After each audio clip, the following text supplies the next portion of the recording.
আজকে আরও একটি নতুন রেসিপি নিয়ে এসেছি। আজকে বানাবো চিড়ার মোয়া বা নাড়ু। তো প্রথমে আমি এক বাটি চিড়া নিয়েছি এবং সেটিকে একটি কড়াইয়ে গরম করে তা কিছুক্ষণের জন্য লাল লাল করে একটু ভেজে নেব। তো আমি সুন্দর করে এটাকে একটু ভেজে নিচ্ছি লাল লাল করে। বেশি কিন্তু আঁচটা হাই দেওয়া চলবে না, একটু মিডিয়াম টু লো আছে ভালো করে লাল লাল করে ভেজে নিতে হবে। তো সুন্দর করে আমি ভেজে নিচ্ছি। তো চলো ভেজে নিই আমি।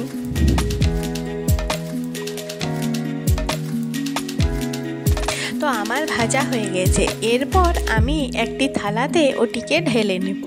তো এটা এদিকে থাক এবং এরপর আমি হাফ বাটি গুড় নেব।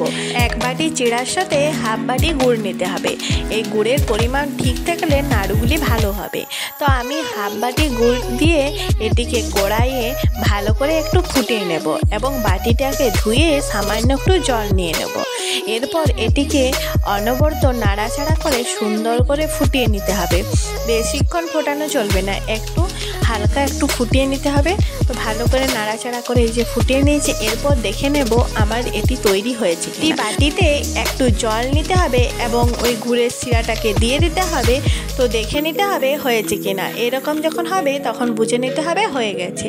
এরপর ওই গুড়ের মধ্যে আমি চিড়াগুলোকে দিয়ে দিলাম। অবশ্যই কিন্তু গ্যাসটাকে বন্ধ করে এই কাজটি করতে হবে।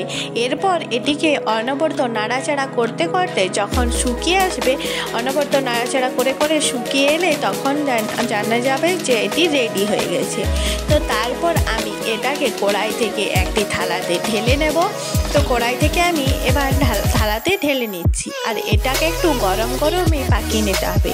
খুব বেশি গরম নয়, একটু হালকা একটু ঠান্ডা হলে, একদম হালকা একটু গরম এবং হালকা একটু ঠান্ডা হতে হবে। হাত দিয়ে যেমন নাড়া যায়, একটু হাতে জল নিয়ে এরকম গোল গোল করে পাকিয়ে নিলে আমার চিড়ার মোয়া বা চিড়ার নাড়ু রেডি হয়ে যাবে।